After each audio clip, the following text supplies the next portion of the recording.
Welcome to the Hearts Entwined podcast. In this podcast, we'll be having discussions around the secrets which attract lasting, healthy, fulfilling relationships, creating a healthy mindset, and what women should know and understand about men. Introducing your host, Lyn Smith, the Queen of Hearts, relationship expert, trainer, speaker, and best-selling author of the Cupid's Bow technique. Lyn's mission is to have a positive impact in reducing divorce, domestic violence, and suicide. Welcome to the Hearts Entwined podcast. This is your host, Lyn Smith, the Queen of Hearts. And today, listeners, I'm delighted to announce I've got a very special guest. Her name is Renee Nix. Welcome, Renee. Hello. Grace and peace to you. Thank you so much, Lyn, the Queen of Hearts. I love that. Thank you. Renee, you're a best-selling author, life coach, and mentor. And today we're going to be talking about toxic relationships. But before we get into that, Renee, can you tell us a little bit about yourself and why you're so passionate about this topic? Oh, absolutely. Again, thank you so much for this opportunity. One of the things that the reason why I'm so passionate is because I am a helpless romantic. I absolutely love all things love. I love all things about relationships and relating to one another. But as most people, I've gone through heartbreak, and I had an opportunity in 2018 to co-author a book called Delayed But Not Denied. And in the book, I talk about the worst heartbreak I had ever gone through in my life. And that was the beginning of the journey for healing of love for me. And so when I started realizing that I wasn't the only one, I really started to dig into why we do the things that we do, especially when it comes to toxic relationships. We seem to have such patience for it. We seem to have such understanding for it, but at the same time, our behavior doesn't match what we know. And that's one of the lessons that I learned going through. And so I wanted to be married. I was engaged to be married, thought that I was on my way down the aisle. And at the same time, it was the worst toxic relationship I had ever been a part of. And so fast forward, the passion for me wanting to help singles, especially professional singles, where you're mastering everything else in your life, but it seems like your love life just is not. It's not bringing you the joy. It's not actually doing, it's not doing what you expected it to do. That's where the passion came from, because I want to help people understand some of the things that we're doing, sometimes subtly, that are keeping us in these, what I call time-wasting relationships. It's so interesting, isn't it? Because a lot of us that are in these toxic relationships, we're not idiots. We're not stupid. Exactly. We have, quite confident areas of expertise within our businesses, for example, or careers. And yet, when it comes to relationships, we quite often get sucked into, these, patterns of behaviors that aren't serving our highest good, are they? Right. Exactly. And I found myself in that situation many, many times. Of course, dating in your 20s, your 30s, your 40s, your 50s, they're all different stages. But I had to learn very quickly once I started my journey of healing that I was actually making the same mistakes. I was able to have more perspective in my other areas of my life. But when it came to love, I was still in that blind spot, and I just didn't understand how much I was just repeating those same cycles over and over again. So interesting. So today we're going to be talking about the top 3 time-wasting traits of toxic relationships. So I think that's obviously your area of expertise and something you've studied and have come up with as something that'd be great to share with our listeners today. So take it away, Renee. What are the top 3 time-wasting traits of toxic relationships? Oh my goodness, if I was a poster, right? If I was a walking, talking poster, I promise you, these are the things that if I could go back to my former self, my younger self, these are the things that I would definitely realize that I was guilty of.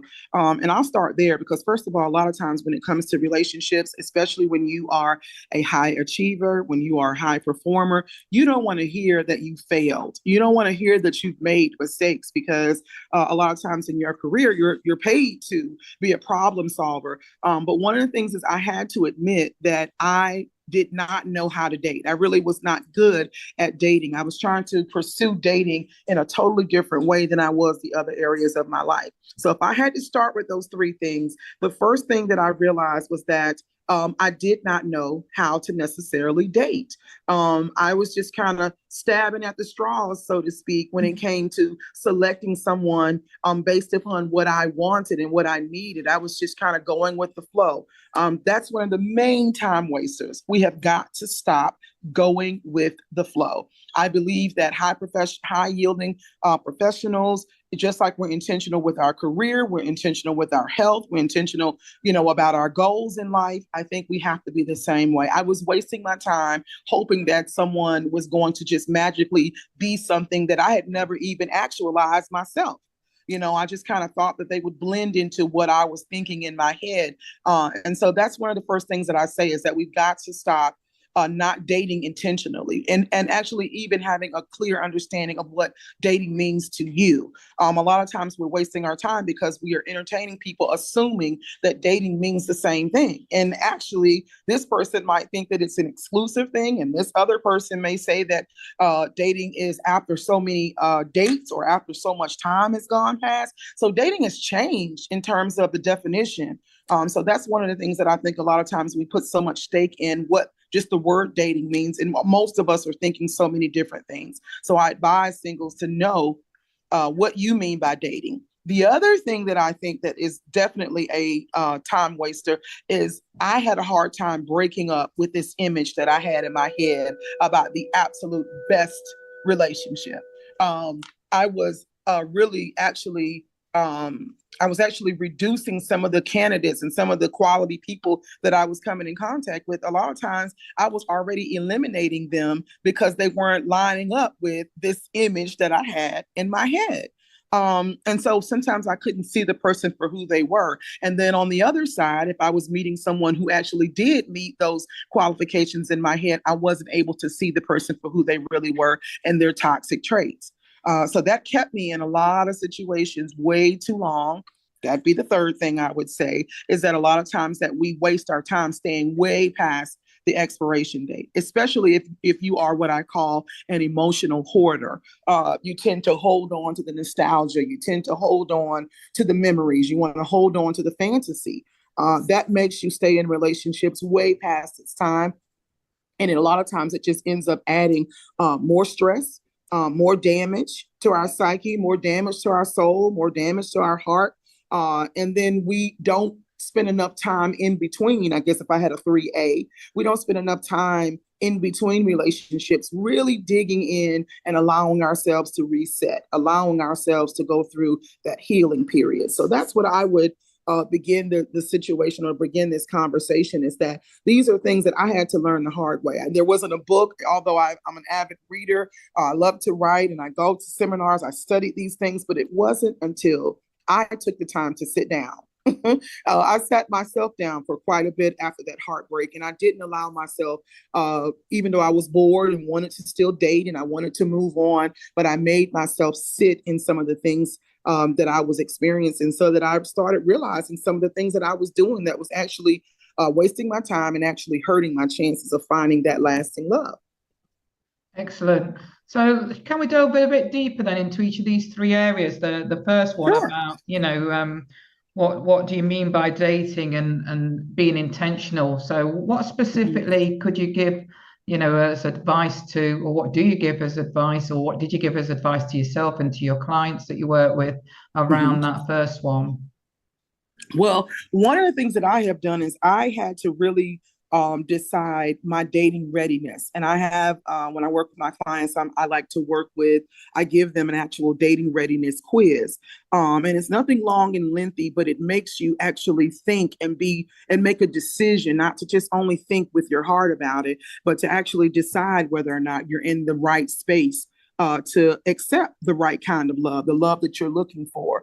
Some of the things that I had to do is I had to go back and ask myself, was I still, did I have adequate closure? Was I actually using the boundaries that I had set? or there are no boundaries. Let me go there. To be honest with you, I was horrible with boundaries, and that was one of the main things I also saw. So I encourage people to make sure that you are aware of what your boundaries are. If you're someone who struggles with boundaries, then I would definitely encourage you to make sure that you strengthen yourself in that way before you move forward. When I say be intentional, I mean you, not what the other person says that they want to be to you, but I mean, have you made a decision about what you want and what you're looking for? A lot of times I was guilty of what I call the wait and see method. And that was because I was like, well, I'm going to put my heart invested into this situation, and I'm going to wait and see if the person decides that they want to match up with what I'm looking for, as opposed to me knowing what I was looking for before I ever engaged in this relationship with the person. And then going into it, I would be able to see whether or not what I was looking for was matching up with what they were offering. That would have cut off so much time now in hindsight, if I would have done that before, if I would have just been clear about what I was looking for, not the fantasy that I was looking for, but the reality of I wanted a partner. I wanted someone where we complemented one another. I did not want someone who was just like me. I wanted it to be complementary. I knew that I wanted someone who themselves were able to manage their emotions, not another broken person meeting another broken person. These are certain things that we enter into relationships assuming that we know even about ourselves, that at the end of the day, I found out I didn't know any of those things because I never stopped to ask myself that. So when I say be intentional, I don't mean the list. Let me say that. I'm not talking about the list. I'm only talking about just being clear about what your values and goals are. What are you looking for? What is the outcome? Do you want a lasting love relationship? Are you just ready to have or ready to date just for entertainment, just having companionship? These are important things for you to be able to ask yourself. And I think you will avoid a lot of time wasting when you know those things before you even engage in a relationship. It's not too late. I will say that it's not too late if you find yourself already dating and you start to ask those questions. But it does definitely helps you to weed out who is really serious and who's not, if you ask yourself those questions in the beginning.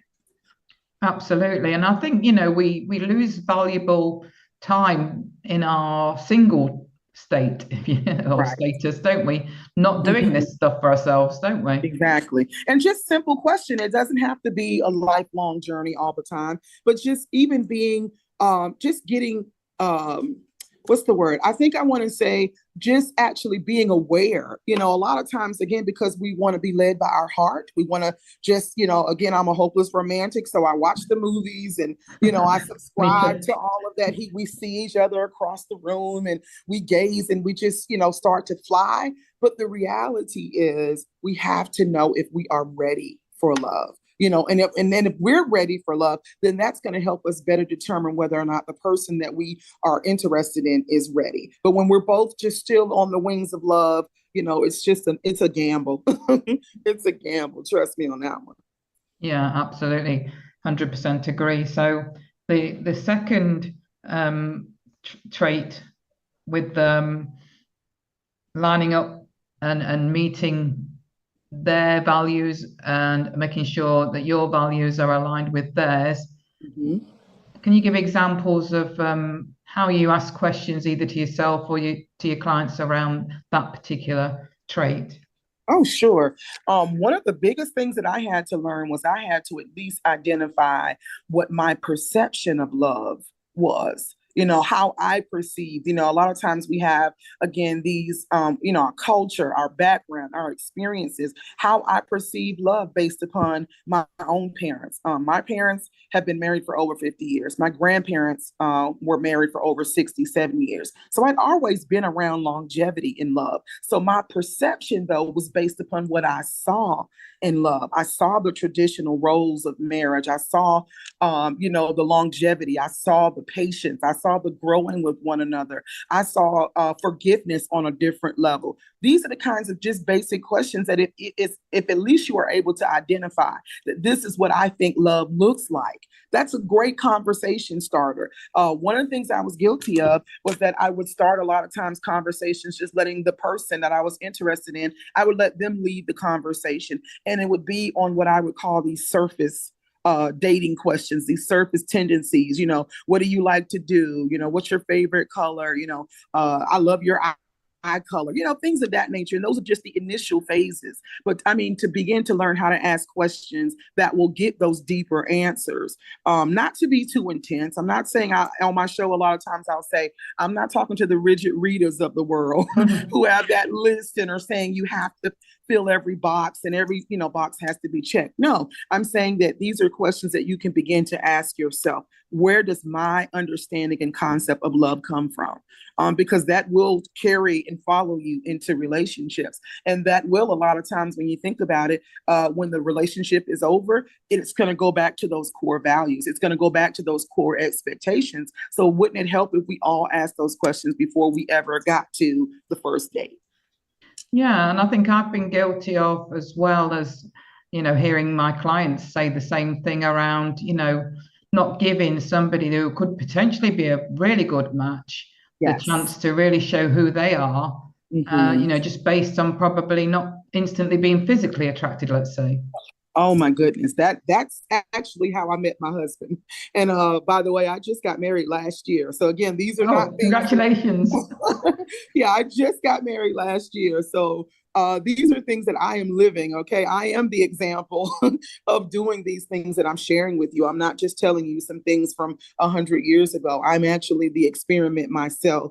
And that's it's so crazy how I met my husband, because he had been reaching out to me online for a while. And I always said that he had a beautiful smile. But I was still holding on to what I thought the person was supposed to look like. Not that he wasn't attractive, not that I didn't think that it was potential, but I did talk myself out of, allowing myself to get to know him, because I wasn't ready to break up with that image. And that was the truth of things. And so now I think I'm so thankful and grateful that I finally had some sense and said, listen, you're doing it this way, and you've been doing it this way for so long and it didn't work. So what's the problem? Why can't you try something new? So once I tried something new, guess what? I met the love of my life. And I think it's one of the best advice I've given, I think, is trust how you feel around a guy, not how he looks. Yes. Because I had to be honest with myself. That's another thing I would definitely say. I had to get honest with myself. I have dated the ideal guy who I thought was ideal. I had dated the ideal person that I thought physically was my match. And it was horrible. It was horrible. But at the end of the day, when I started looking at the characteristics that I was looking for, even the physical characteristics, not necessarily that he has to be tall, he has to be this, but it was something about that one person, like you said, how I felt around that one person that drew me in. I dated the dude that looked like I wanted him to look, but his personality was just toxic. But once I opened up my heart and mind to what was aligned with what I needed in my life, my whole dating pattern changed. It really did. It really did. I can wholeheartedly say that I was guilty of doing exactly the same. Exactly. Making those mistakes myself, and know that most of us, I think, man, woman, regardless, are guilty of the same. Men probably more so because they are more visual and exactly. do and initially go on the physical attraction, don't they? Exactly. And I had even my male clients, one of the things that I try to do with them is I try to, again, address those inner desires. I try to get away from the what I call cultural desires, because again, men are visual. And I try to remind them of those examples of when you have had the ideal female who, met all of your physical characteristics. And then I try to remind them now, okay, which one do you prefer? Which still goes back to I want the lasting love. I think that's what we all are saying. If I'm going to go through the ups and downs of life, I want it to last. I want those vows that we take to be, forever. I want that forever love. And once I started realizing that, it just changed my whole perspective about the way I was dating and pursuing love. It really did. Excellent. So anything else that you want to add around that second time wasting trait before we delve a bit deeper into the third one? No, I think that's it. I think that I will say this, because a lot of times I would be listening to podcasts like your own. And if I was going through these things, let me just encourage your listeners to give yourself some grace. Sometimes, a lot of times especially if you are a high yielding, high achieving professional, you do have expectations of yourself to always excel. And when you find yourself not excelling in the area of love, one of the greatest friends that I had through my healing journey, even before I met my husband, was grace. And even now that I'm married, I'm still offering myself grace, because I'm still trying to unlearn a lot of the things that I thought I needed to do and be in order to be in a successful relationship. So if you're listening at this point and you're already about ready to just change the channel because you feel like, oh my God, I've done another thing wrong, I just invite you at this point to take a deep breath and give yourself some grace. Absolutely, 100%. And, I always say, don't beat yourself up. We've all made these mistakes, and we don't know what we don't know until we do. Right. The point is, are you going to do something about it now that you know? That was what I had to really, it gave me comfort to know that now that I am aware, now I have a responsibility to do something different. So that's okay. Yeah, absolutely. So delving a bit deeper into the third time wasting trait, can you give us examples of how that related to you and your journey? Oh, yes. I believe that was the one that I said about the projecting, or did I say about the breaking up with the fantasy? They all kind of merge in together, but I'll start. Go ahead. Yeah, I think it was a bit of both, to be honest. Yeah. Okay. Well, I'll continue I'll go a little deeper. One of the things that I had to learn as well is that once I became intentional about dating, I knew what I was looking for. I knew that I was making the steps to begin to finally break up with that fantasy guy that does not exist, that perfect guy that doesn't exist. And even to my expectations about being a partner, once I started adjusting and giving myself grace, realizing that I didn't have to overperform to be whatever I thought the partner needed and wanted in order to be loved and accepted, I started realizing that instead of me actually thinking that I was looking for a partner, what I actually was doing was I was becoming a project manager. I was taking on relationships and I was trying to be a manager, because again, I'm excelling at work. So I'm taking the tendencies that I have in my career as an educator, and I take them on as a student. And I started trying to, especially when I saw the toxic traits. Once I started seeing that this person was not aligning to my values, and that especially if they were narcissistic, especially if they were not honest, especially if I started to see that it was very one-sided. Those are my big deal breakers. I started realizing that, wait a minute, this is becoming work, right? Yeah, it shouldn't feel like work. And the difference is that was wasting my time, because I thought that I had to be things to this person in order for them to change.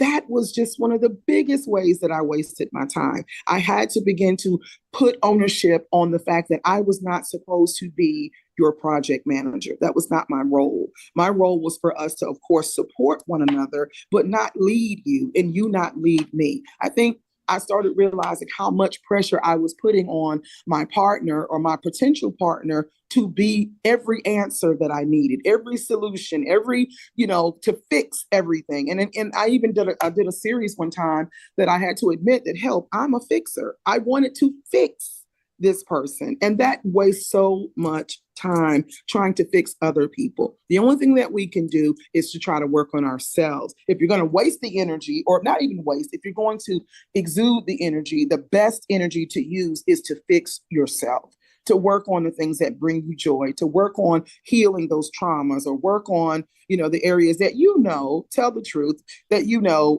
are really just time wasting in your own life. That's the mandate. It's not for me to fill the void of someone else's issues. And that was something that, it hurt. It didn't feel good. Again, I consider myself a high achieving, female. And I wanted to feel like I was succeeding in every area.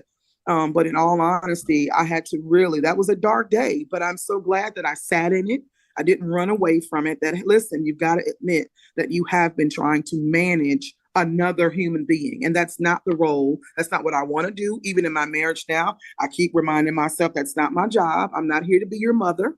Although sometimes, let's go there, as women, we tend to be slash mommy, but at the same time, I have to remind myself, and I almost have to make sure that my boundary about that is in place. And that's something that as a single woman, I was not good at. I wasn't good at boundaries. Again, I wanted to please my partner. I wanted them to always be satisfied with me and happy and delightful about me and everything that I was. Well, the honesty is that none of us are perfect. So it just kept me in a lot of vicious cycles. And it made me stay in relationships way past this time. So that's what I would say, to go deeper about trying to, be something to other people that at the end of the day, you're not even being to yourself. We don't owe it to others to fix them. We just want to love them and they love us back. Right. Yeah, absolutely. And by working on yourself, you're all ultimately exuding a different energy on the back of that, which then they quite often change their behaviors to match that in a positive way too, don't they? Absolutely. And I am a witness of that. My husband, absolutely. I saw the changes before my eyes, and I'm not just saying that, but I am convinced that had I not done my own work, I would have taken advantage of, or I would have misused, or I would have even misread what I saw him doing. You know what I mean? A lot of times, sometimes we'll think, well, I don't want a man who is just lets me have my way, so to speak. But to be honest, it's not even that. When you understand what it's about and you understand the healing of total acceptance. I struggled with that growing up, with acceptance and rejection and abandonment. Those were some issues and traumas that I dealt with growing up. So at first it was very, very hard to accept. You almost thought it was too good to be true, So it wasn't until I did my work, that I started realizing, no, this is how a person is supposed to respond. And I could have easily dismissed those things had I not done the work. Excellent. I love that you're a shining example of your own work and you've seen the results, in how that, your husband responded to that, probably, even before you decided to get engaged and married to him. Very much so. Very much so. He is actually the reflection. And that's something I learned too. When you align with your goals and your values about love, and you begin to attract those people that also align with that, they will be a reflection of your work. Because there were things that he did that I had spent years with the wrong person trying to make them do. Whereas when I got with the right person, I didn't have to even ask. They were things that he automatically realized that he needed to do. And I thought, is this what it was is this what it was supposed to be like? Like, what have I been doing? I just realized I was doing it all wrong. I was doing it all wrong. But thank goodness that I was able to, again, give myself the grace to say, hey, listen, you couldn't do better when you didn't know better. But I just want your listeners to be encouraged that trust me, that when you begin to do your own work, you will begin to see that your dating patterns change, and the kind of people that you attract, they will start to do the things that you've been looking for. And you won't have to work hard and beg and plead and do all those things. That was the things that I was wasting my time trying to do. Excellent. Thank you so much for sharing your vulnerability and your own personal experiences on this particular episode, Renee. I really appreciate that. So how can our listeners get in touch with you if they want to reach out and make contact? Absolutely. I do a Facebook Live series called Single and Save in the Kingdom. It is a faith-based live show that I do. I do a show every week. You can find me on Facebook under L. Renee Nix. That's L. Renee, Renee, Nix, Nix. You can find me every Thursday, 9 p.m. Eastern Standard Time. I'm over in the U.S. And every Thursday, we talk about life, love. We talk about the tricks and the traps. And then we always end with the truth about love. We talk about how we've been tricked in love. We talk about not only just the horror stories, but I like to talk about dating solutions. That's my whole goal. That's my passion, is to give singles answers. I know how I felt when I was going through the same things. I wanted answers. I didn't want another horror story. I didn't want another lecture. I wanted someone to help me find those answers, how I was disconnected in love. So every Thursday, you can find me on Facebook under L. Renee Nix, and I'd love for you all to join the community. And I'm just so excited about what we are learning from each other. You know, we're gleaning from each other. Nobody has all the answers. No, they don't. And it's lovely that you're not only sort of sharing negative experiences, but positive results on the back of that discussion Absolutely. as well. Absolutely. Yes, ma'am. And I got to get you on, Lyn. Absolutely. I'd love to. Love to. Talk. Sure. So any final words of wisdom to share before we close the episode, Renee? Okay. I think the main thing that I want your listeners to walk away from is understanding that love is possible. Love does not take a long time once you get in alignment. I fought that for a long time. Again, I'm very transparent about my journey. I fought the work that I had to do just because I think that I thought it was going to be harder. I thought that sometimes I didn't think that I had the capacity for it, but it was worth it. It was worth it. And I only want to encourage your listeners. Sometimes I get switched up with who I'm talking to. I only want to encourage your listeners that, don't give up on your dreams. They are possible. But what we do have to give up is, number one, how the dream comes alive.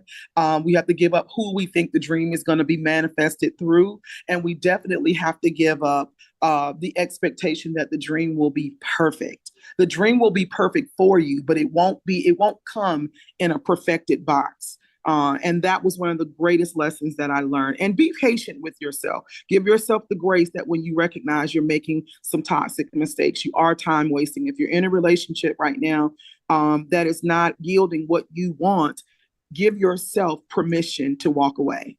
It's better in the end to walk away than to allow someone to stay in your life and continue to cause havoc and to continue to waste your time. Life is precious. If the pandemic hasn't taught us anything, life is very, very precious. And so we don't have time to waste with people who are not aligned with where we're going. So I just encourage you all to stay faithful and true to your own values. Excellent. Love that. Thank you for that. And, for sharing your wise words of wisdom at the end there. Lots of great gems within that. Thank you so much, Renee, I should say. I've really enjoyed having this conversation with you today. I have too. Thank you so much, Lyn. I appreciate this opportunity, and I'd love to come back anytime. Thank you all. So it just leaves me to say, listeners, true love starts with opening our hearts. And until next time, goodbye for now. Thanks for listening to the Hearts Entwined podcast. You can follow Lyn via the Facebook group Two Hearts Entwined, or search Lyn Smith, inspirational speaker, at LinkedIn, or email lyn@hearts-entwined.com.